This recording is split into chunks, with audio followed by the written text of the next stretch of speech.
raise your hand if you want your nails to look perfect all the time. Me too. I'm Sarah Gibson-Tuttle, the founder of Olive & June, and this is exactly why we created the Gel Mani system. We wanted to make it possible for everyone everywhere to give themselves a beautiful manicure at home with our tools and our gel polish that lasts up to 21 days. Each manicure with our system comes out to just $2. That's right, $2. No more $60, $70, $80 salon trips that take hours. Now you can paint your nails on your time and love them more than ever. And by the way, when people ask you where you got your nails done, you're going to proudly brag that you did them yourself. And here's a little something extra. Head over to oliveandjune.com and get 20% off your first Gel Mani system with code GELMANI20. That's code GELMANI20 for 20% off your first Mani system at oliveandjune.com/GELMANI20.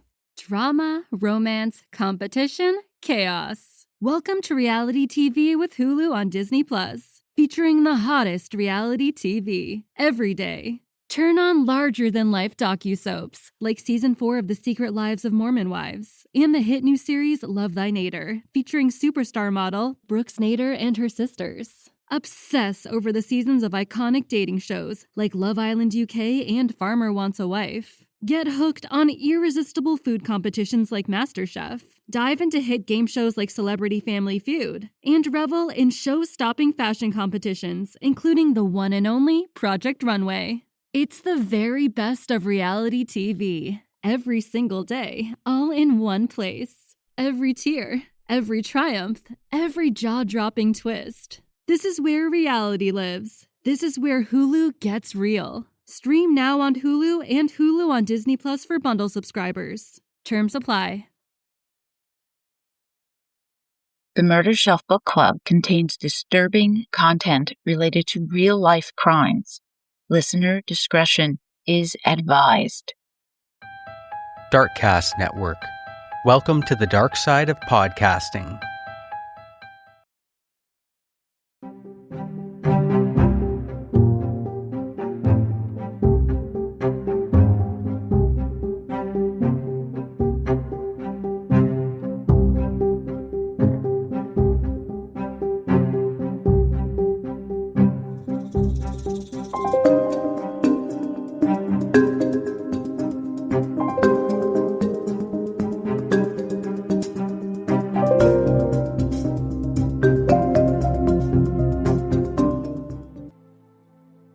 To the Murdershelf Book Club podcast. I am your host, Jill.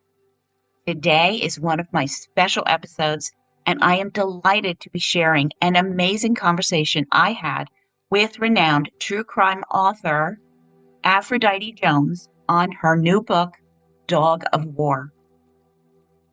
Now, you're familiar with Aphrodite. I know you are. I had her on the podcast back in 2024. When I featured her book, Levi's Eyes, episode 87 to 90. And that was on serial killer Carl Carlson. Well, she is back with us today because her new book reads like fantasy fiction. You won't believe it is a true story that actually happened. And I have a lot of questions, and I really encourage you to buy this book. It hasn't been publicized, and the whole story behind the events hasn't really been explored until now. Dog of War is a must-read. I have enjoyed many of Aphrodite's other works, including Cruel Sacrifice. Her books have been adapted into TV shows and film. But what I admire most about Aphrodite Jones is her commitment to writing for the right reasons. She shows a deep respect for the victims, the survivors, and their families. So with that, Aphrodite Jones, welcome back to the Murdershelf Book Club podcast. Thank you so much for having me, Jill. I really like your podcast. It's great. Thank you so much. Well, I really like your books.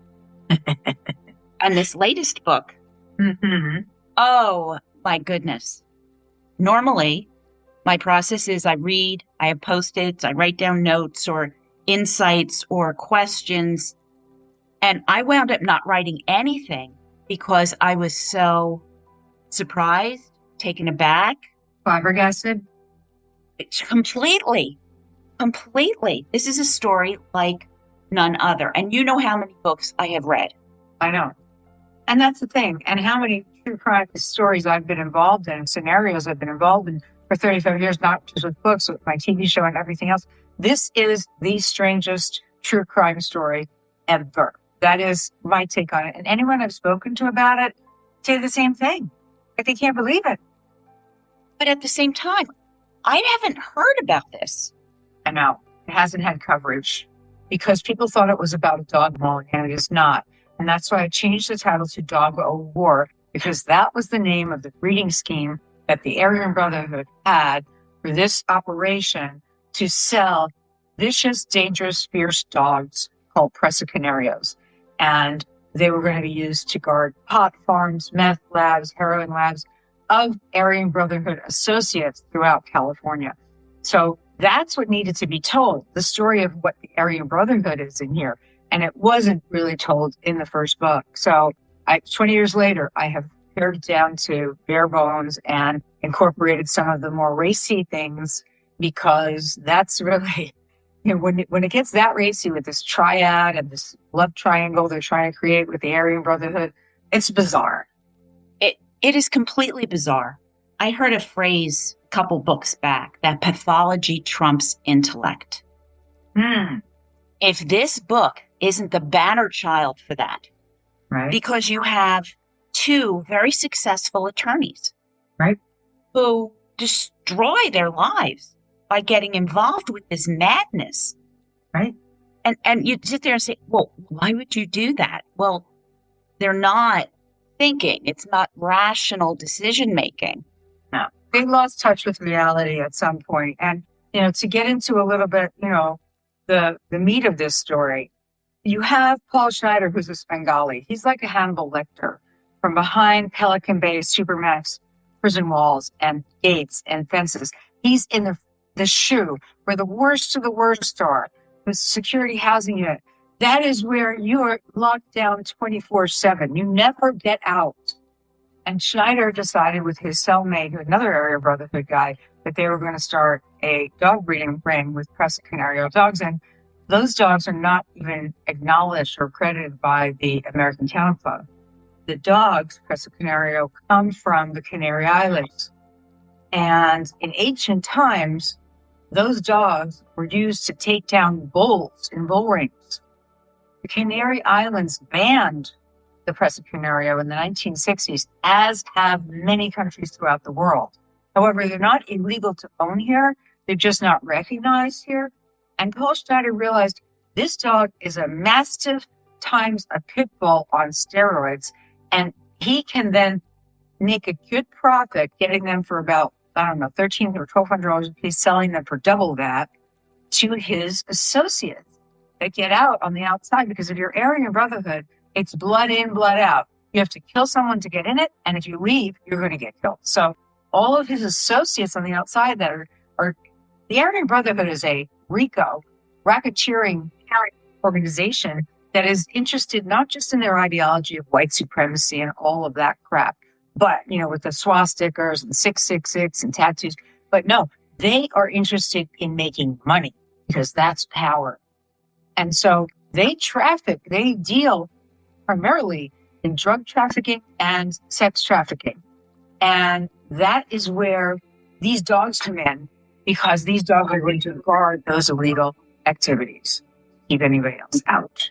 Yeah, because you see that dog. Are you going near that parking lot, that building, that car, that... No. You could be making all the mess in the world in your car, and I ain't going near it if I see those two dogs or any other dog like that growling and lunging out the fence. And that's what they do if they're trained to do that. Now, I met people that own presa canario dogs that are sweet as can be. And one of them, the picture is in the book, because I do not blame this on the dogs. Yes, these can be the most fierce fighting dogs on the planet because they have the muscle structure, they have the size, they have the jaw size. They're truly huge. However, they can also be sweethearts. And it's a question of who raised them. And in this case, people thought that they were being raised as fighting dogs. They were supposed to be raised as fierce dogs, but that's not how this happened, right? So right. I would like to hear your opinion of the whole thing with Janet, Paul. Janet just seemed like this normal soul to the earth, just solid woman, lived her whole life kind of in the shadows, wasn't one of those standouts, living on a farm, doing her thing. And out of her Christian heart, she starts to correspond with this thug that's in the Aryan Brotherhood in prison. And like you said, he is a Svengali. She falls in love with him. Right. And uses her as the person on the outside who is going to be his hands, be his car, get these dogs, raise these dogs. Right. And she thinks, oh, he loves me. I'm going to raise puppies. And we're going to split the profits, and this will be good. And yes, I'm in love with him. He loves me. All of that. So he lured her in. And when having done that, all right, then things start going wrong at her farm in Hayfork with the dog. So she accepts the delivery of 2 presa canarios that grow, and ultimately this female has a litter. She now has, up to 6 presa canarios running around her property. And from the beginning, the 2 dogs, Bane and it was Fury and Isis, the name's confused, but Bane and her were part of this, right? The 2 dogs were eating through their pens, were eating through their fences, were absolutely out of control. And she started to chain them to trees. Janet could not handle these dogs. She never owned a dog. She's not a dog person. Nonetheless, this type of dog. And because of it, as they continued to escape, they started to eat her livestock. They were eating her chickens, and then they were eating her sheep, and then they were killing, and they killed her daughter's cats. Yes. And it was at that point that Daisy, the daughter, said, I don't think we should have these dogs anymore. But the odd part is Janet was attached to the dogs. She was so naive in terms of what she actually had there that she was still, felt like she was a mom to these puppies and these dogs. She didn't want to release the dogs. Oof.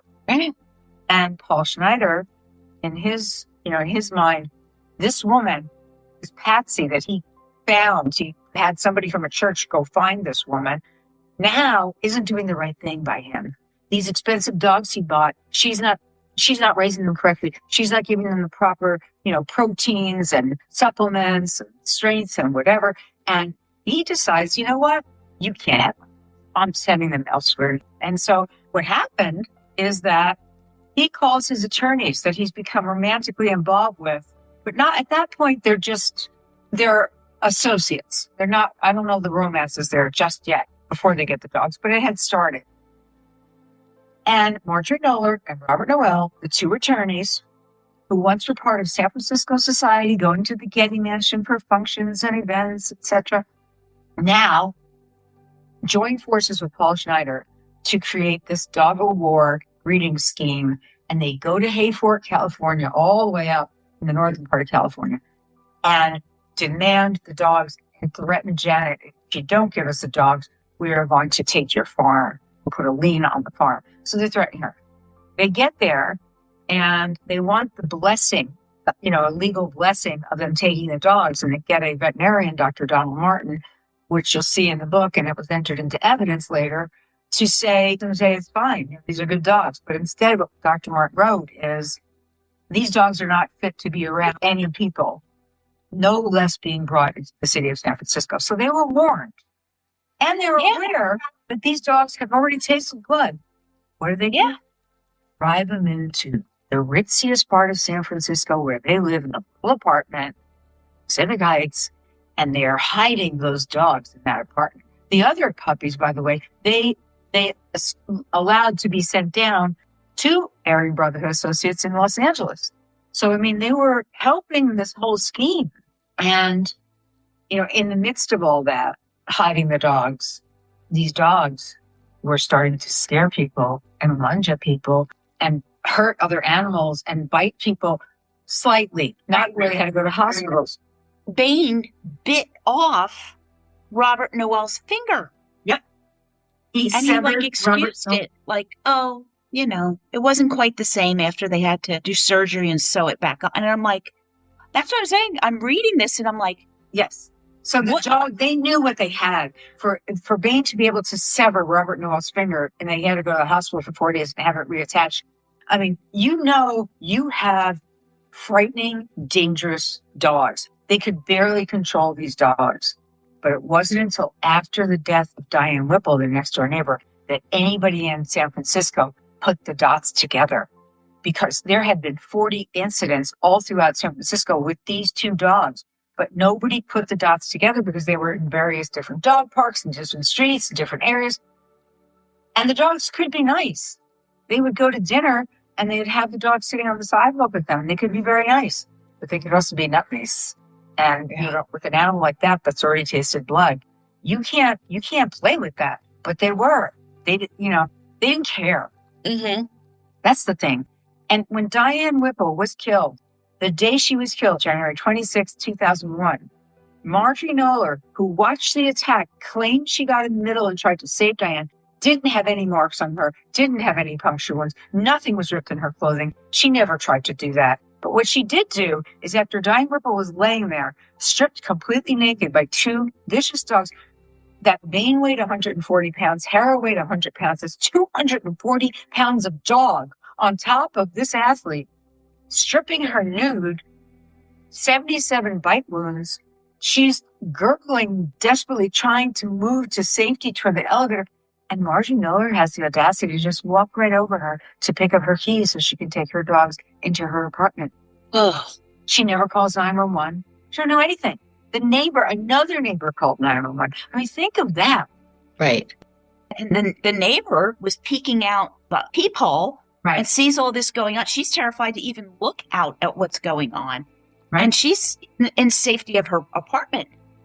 Yes, exactly. It is absolutely mind-blowing. I said, I'm tired. I've misread. I had to go back and read it again. And I'm like, no, this really happened. Yes. Why do people do what they do? Why do they make these choices? And I cannot imagine this kind of carnage, this poor woman. The only place she wasn't bit was her skull and the bottom of her feet. Yes. And you just get your keys and worry about the dogs and getting them back. And more than that, I mean, that's just, it's sick. But beyond that, when the police get there, the animal care and control people take Bane, the male, away to have him euthanized. And Marjorie agrees that Bane was the attacker. But she tells police, Hera was only tugging at Diane's pants. She wasn't involved in the attack. What? You have Diane Whipple completely stripped naked. Hera's at the feet. Bane is at the head, at the jugular. What part of these two dogs were involved in this killing doesn't she get? But she actually fights for Hera. And she fights for Hera, and they go to a vicious and dangerous dog hearing. And now all the people have started seeing this on the news about these two people and these two dogs, and they're recognizing them. And they're calling the police, the San Francisco police, the animal care and control, reporting incident after incident. So out of 40 incidents that happened around San Francisco, a number of people testified at the dog hearing for Hera. And Marjorie Knoller sat there and called all of them liars. And we're showing good dog pictures to people. Oh, look, they're happy dogs. They're wonderful dogs. I mean, this is who they became. Oh. And another thing that started this to be a crazy story in San Francisco is that days after Diane Whipple was killed, Robert Noel and Marjorie Knoller drove up to the gates of Pelican Bay. Now, that's in Crescent City area. That's all the way on the tip next to Oregon. And they're there to hold a press conference at the gates of Pelican Bay because they're being followed around by media at this point to announce that they have adopted Paul Schneider as their son, 38-year-old Paul Schneider, who's the Aryan Brotherhood leader, which they're not reporting that. But this is what tips the investigators off as to what does the Aryan Brotherhood have to do with this? Because they're up there at the gates of Pelican Bay. That's how crazy they are. Why are they bringing attention to that? They want everyone to know they've adopted this inmate, 38-year-old inmate. They are absolutely psychotic people, out of touch with reality, completely narcissists.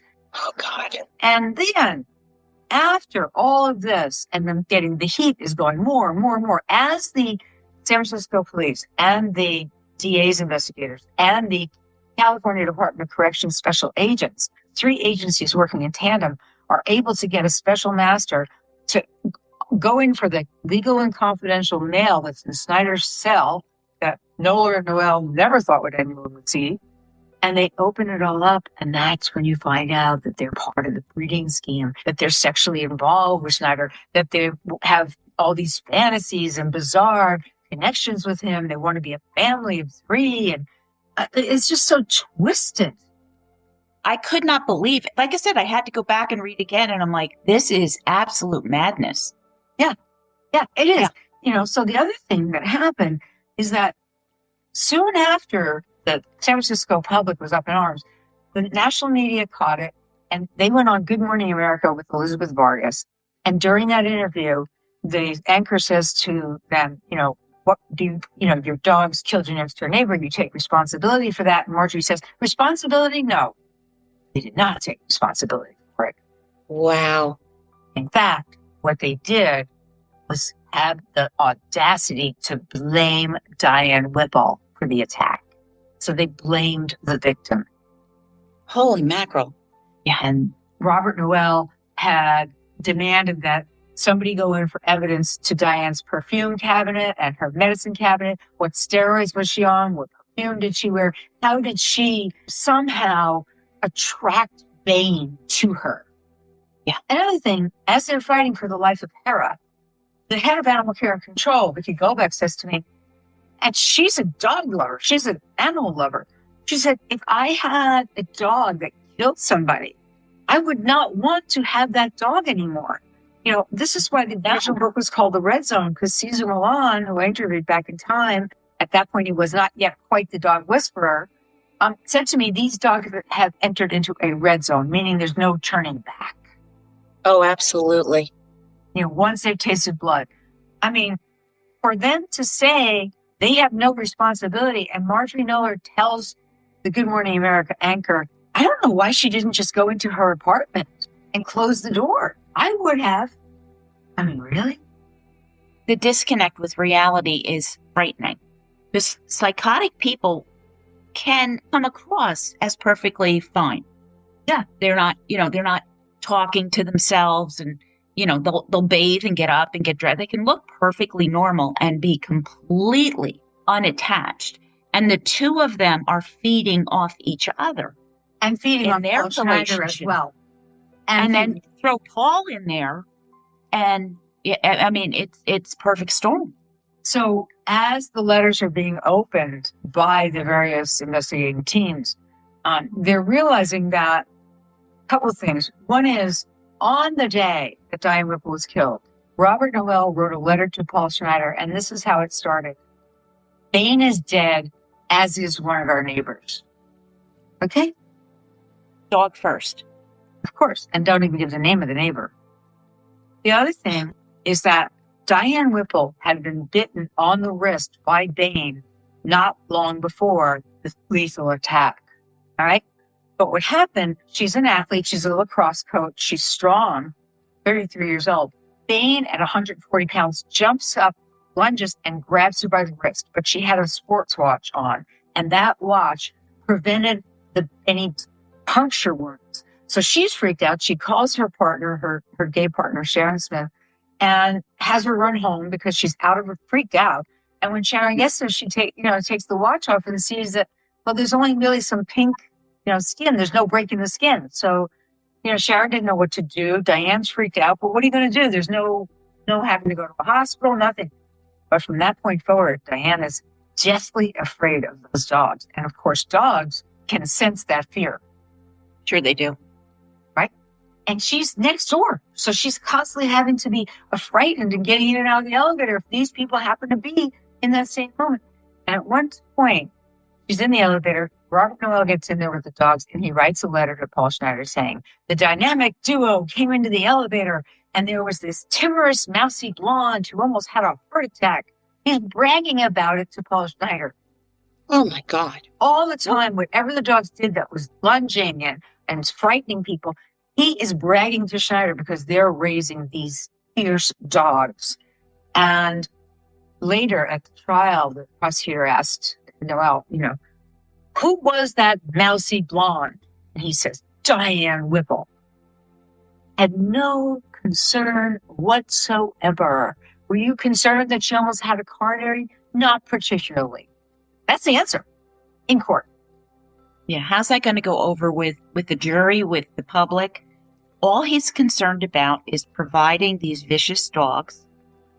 If Diane is in the mousy is in the elevator terrified, well, he's done his job for the Aryan Brotherhood. Exactly. See, I told you this was going to work. Mm-hmm. You know, the dog's doing nothing. We're just in an elevator. Someone's quaking. Right. He's done his job. He's bragging. Exactly. It's absolutely mind-blowing. It's mind-blowing. And then, of course, you get into the bizarre sex. And, I mean, in this case, the fantasies of Marjorie Knoller, I mean, you know, the book, I've had to carve out elements in the book that were just too racy for publication because it's so graphic. And what both of them are writing back and forth to Schneider, and what he's drawings of them as a family, and her weird posing and a cape that you've seen the pictures inside the book where she thinks she's the vixen of all time. And meanwhile, she should not be in any cape with a bustier. And she should not be doing that. No. But it's just more evidence of how her view is so twisted that she's really not connected with the reality of what she really is, what she looks like. Yeah, nothing. And you know, and then you have Noelle writing letters and telling people and bragging about the size of Bane's balls, which, I mean, I hate to even say it, but that was going on too, Pierre. I mean, who does that? You're talking about the dog's balls at the same time that she's hinting about experimenting with the dogs. What? They crossed over. I mean, the society and any sense of normality is violated. And frankly, you don't do that with your pets. Yeah, really. You don't do that. That's animal abuse, actually. Yes. That's what I'm saying. That's horrific animal abuse. Yeah. I mean, those poor animals, first they're raised by someone who had no business raising strong, dominant dogs like this. Mm-hmm. But then once they've killed the goats and they've eaten the cat, and they're predators at that point, and they know it and they like it. Yeah. And now you've got these people doing God only knows what else to them. So now they never thought they'd be charged criminally for this. As it turns out, one of the good things that came out of the killing of Diane Whipple is that at the time, Governor Greg Davis in California closed a loophole in the law, which now says you will be held criminally responsible for the actions of your dog. So that needed to happen. And this case forced the hand of that happening. The other thing that happened out of this case is that Sharon Smith, the gay partner to Diane, wanted to file a wrongful death suit because, you know, her partner was murdered. And her civil attorney said, you can't do that because gay partners have no rights to do that in this in the United States.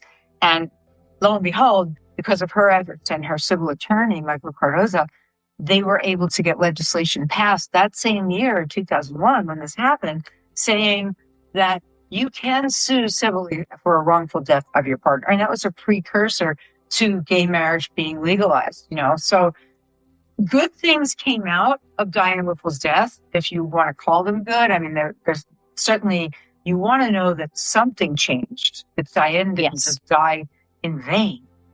Right. But yeah, I always look for that silver lining. Yeah, right. And there it is. There is. But the whole idea that Marjorie Knoller and Robert Noelle thought that they were not going to be held criminally responsible, that they were going to stick to their guns and say, these dogs are good dogs, they never harmed anyone, they've never done anything wrong, and just completely flat out lie and think that they can get away with it. They don't realize that all these other people have called in with all those innocents, that the law enforcement has all that now, plus they have all of the confidential and legal mail that the judge unsealed to show that these two lawyers are part of that scheme. And when that happens, and they're in the grand jury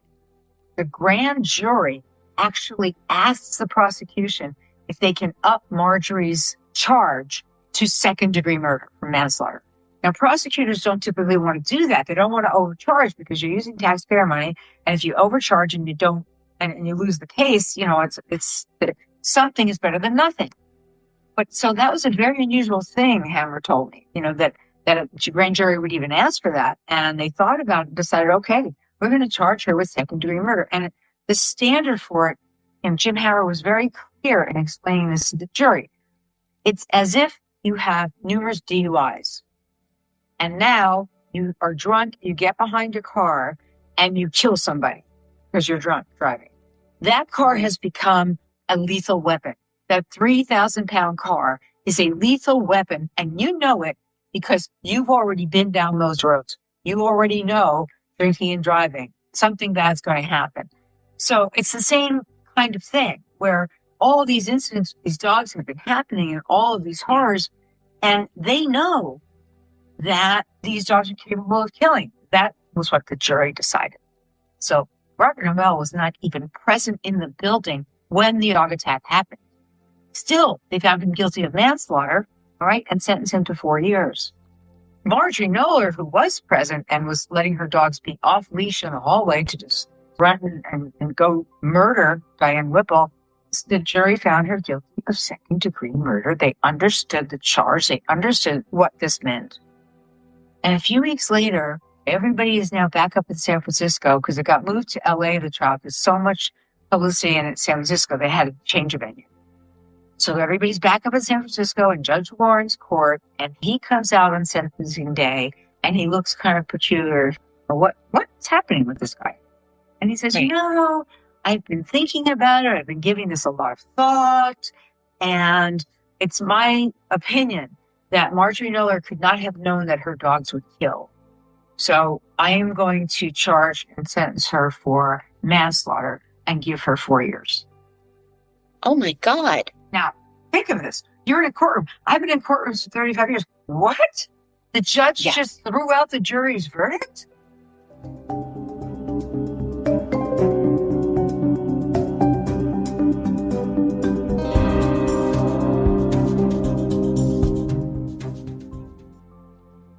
Missed calls, slow replies, and scattered conversations aren't just annoying, they're money left on the table. Make this the year you prioritize your business communications with Quo, spelled Q-U-O. Quo gives your entire team one shared business number for calls and texts, so nothing gets lost and everyone sees the full conversation. You can keep your existing number, easily add teammates, sync your CRM, and scale as you grow. Plus, Quo's built-in AI automatically logs calls, summarizes conversations, and highlights next steps, so nothing slips through the cracks, even after hours. That's why Quo is the #1 rated business phone system on G2, trusted by over 90,000 businesses. Make this the year where no opportunity slips away. Try Quo for free and get 20% off your first 6 months at quo.com/tryquo. That's QUO.com/tryquo. Quo. No missed calls, no missed customers.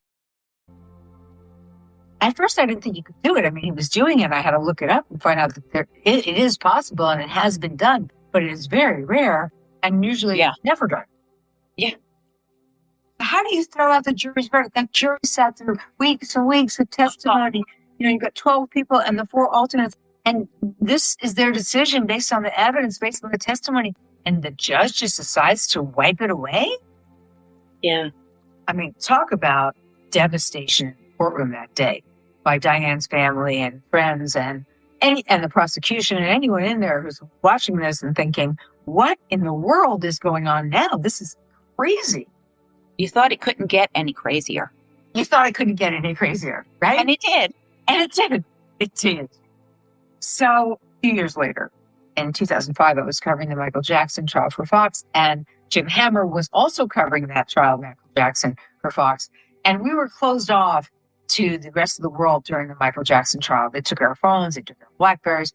It was all gone. You weren't allowed to leave the area. If you did, you couldn't come back in the courtroom. It was a whole, you were a prisoner. All the media was. So we didn't have access to the outside world. And one day at the end of the day, Jim Hammer comes up to me and says, you won't believe it. You won't. What? The higher court, the appellate court, has sent this case back down to Judge Warren and told him to reconsider what he did with the verdict. Yes. And sure enough, Warren had to then reinstate the second-degree murder conviction against Marjorie Knoller, who had been over 4 years. She had served her time and was living in Florida, having a great old time for herself. Or I think maybe she almost served half time, whatever it was. She was in Florida. She got clawed back to California and put in Chowchilla Women's Prison. And she's still there.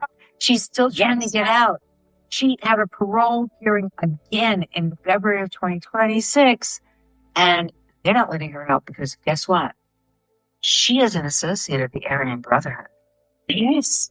She is a danger to society. Yeah. And she's never getting out. No, she hitched her wagon to the Aryan Brotherhood. Exactly. Exactly. Yeah. And that resulted in the death of Diane Whipple and all the ripple effects of all of that. Yep. I mean, it's a crazy story. They got there in terms of justice. Couldn't believe the judge, but he also learned, no, you can't do that. Right. Exactly. Exactly. Yeah. Thank God for the appellate court that they had the vision to say, wait, what? Right. No. Yeah. It's oh my God. It's mortifying. The story is mortifying. There's no two ways about it. And the fact that, almost the justice almost was taken away. What little justice there was almost taken away. It's another crowning piece of insanity on this whole crazy cake. Yeah, it is. The contempt for humanity, for your fellow human beings, is just so glaring when you listen to what they said to people, answering questions in court, to the media. Well, they were consistent. That's for certain. I mean, their answers, the narcissism, we have to come up with a new word because narcissism isn't enough. You're right. I don't know what delusions of grandeur comes to mind. That's one of the things that they certainly thought. She thought she was going to be able to get Paul Schneider out of Supermax lockdown. As it turns out, Paul Schneider actually agreed to do an interview with Rolling Stone magazine soon thereafter, back in time. And when that happened, he had a request to be transferred out of the California system because the AB now put a hit out on him because the AB, the Aryan Brotherhood, did not want any attention. They did not want it known that they were attached in any way to the killing of Diane Whipple. And so when Schneider did the interview with the Rolling Stone magazine, it was for them foreboding, and they put a hit out on him. So he got moved to a different prison. We don't know where he is exactly. And I have looked it up. I think I know where he is, but it changes. Nonetheless, he had to leave his own plan because that's how lethal they are. Yeah. Yeah. Oh, they want all this publicity about their secret dog rearing group that are going to protect meth labs. They want that splashed all over the newspaper. Not. Right. Right. Didn't quite think that one through there. No, Schneider didn't think it through because remember, he's the shot caller. So in his mind, nobody can touch him. Wrong. Yeah. He's a monster, but he's dealing with a world of monsters, and those other monsters will eat you. They will cannibalize you. And this is, part of all of it is just, again, how in the world did these two lawyers who were one-time normal people, seemingly, go over to the dark side to the extent that they did? I've read a lot about couples that kill and, groups like this. And I wonder if they had never met, would it have come to this? Because, they'll feed on each other. So it's one of those questions you'll never know the answer to.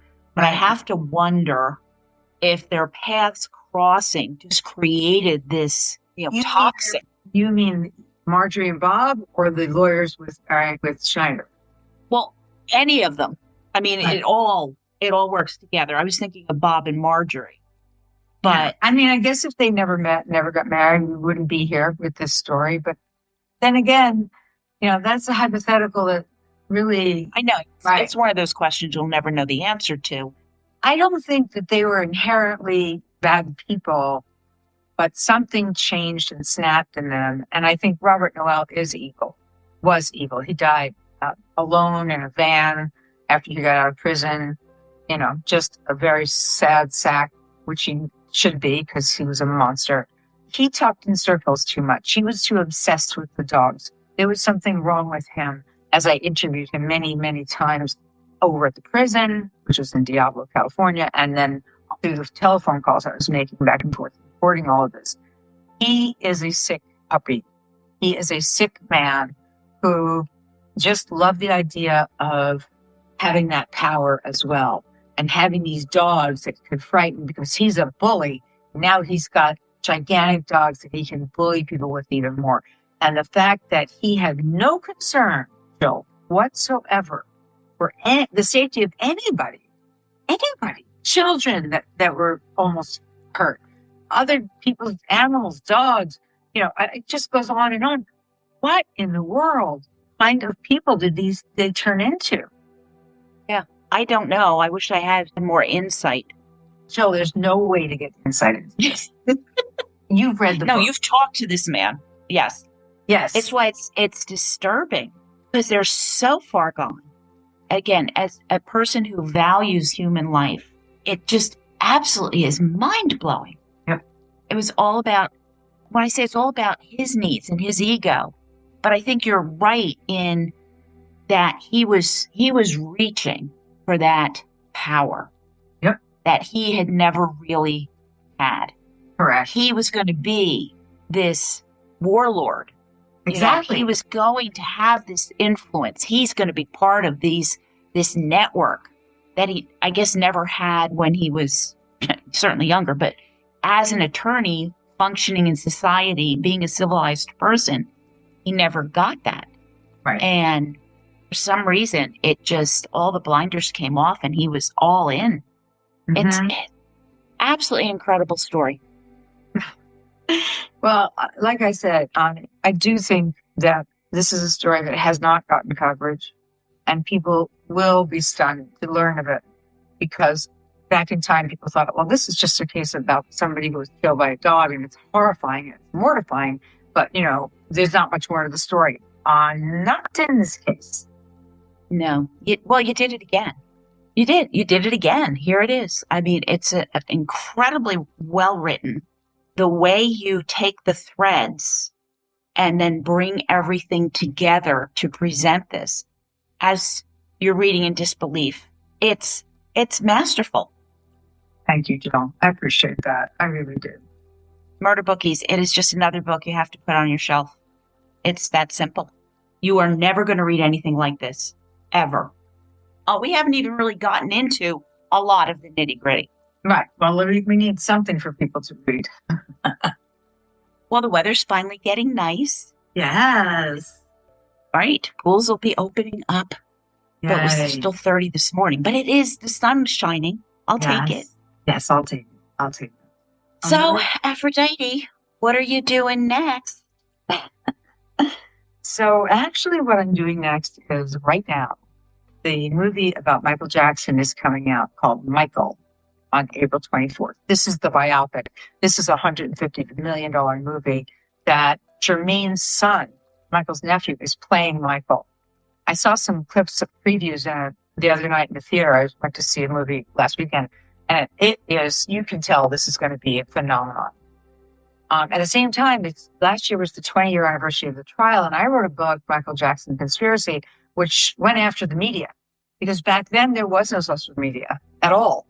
So you had no checks and balances on what the media was doing. And I realized at the end of the trial that I was drinking the Kool-Aid, and that this was not a kid that Michael Jackson molested.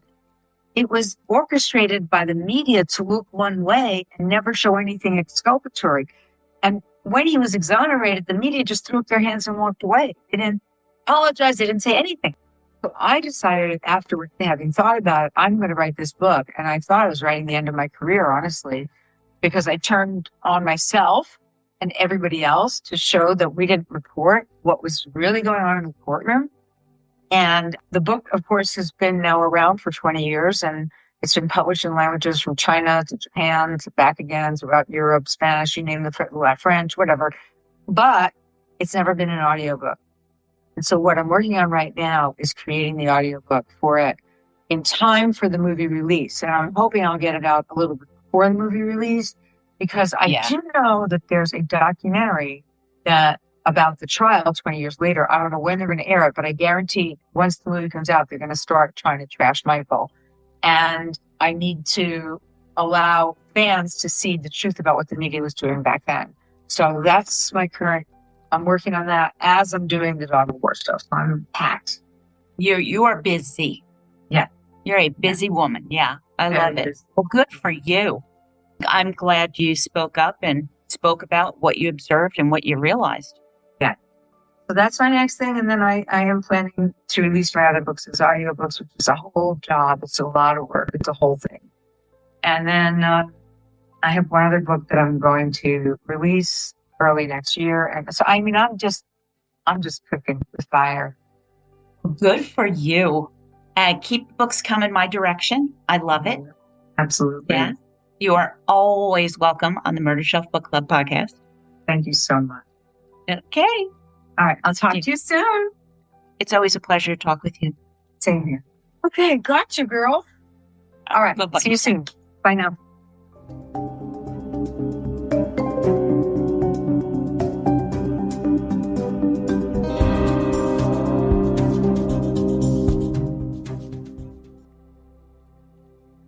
Thank you for listening. I truly appreciate you joining me on this journey through Dog of War and some of the best true crime books, because these cases matter so much.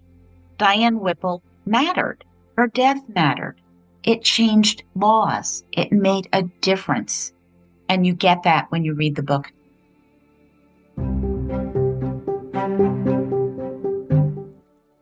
We have Crimecon 2026 in Las Vegas coming up. Please come by Creators Row and see me. Our Crimecon meetup is Thursday, May 28th, after the kickoff party in the lobby bar, the big one by the reception desk. Think 10 p.m. local time. I can't wait to see you. And then I'll be on Creators Row with swag and stories, so let's take some photos. If you enjoy my podcast, please share it with friends and family, and find me on X, Facebook, Instagram, LinkedIn, or YouTube, and repost. You can email me at jill@murdershelfbookclub.com and let me know what you think of this new book. Don't forget to subscribe so you won't miss my next True Crime Book Club trilogy, The Caretaker's Game by Charles Wallace. This is not about homicides or serial killers, but it still explores a frightening and devastating crime committed against some of the most vulnerable members of our society, the elderly, especially those suffering from dementia or Alzheimer's-like illnesses. When adult children, often living a goodly distance away from their parent, discover that the parent needs assistance, finding a reliable caregiver is crucial, allowing some semblance of peace of mind, knowing that their loved one is in good hands. Charles Wallace's mother, Joelle Fleming, her caretaker, smiled, saw to everything, and quietly seized control of Joelle Fleming's life and legacy. Charles Wallace and his siblings were completely unaware that anything was wrong until it was too late.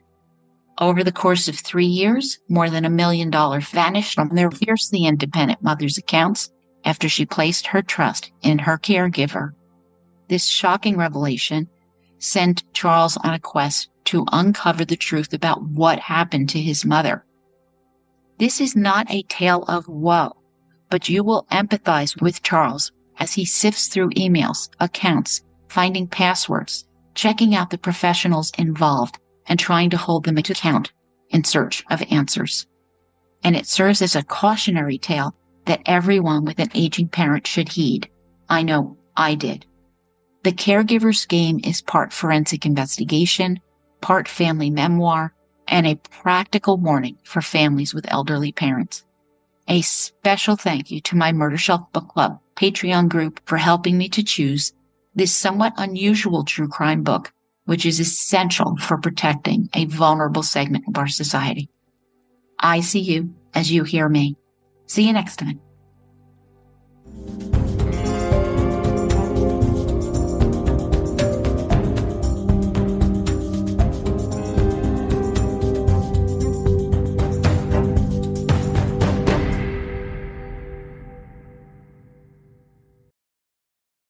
Written and produced by Jill, all rights reserved.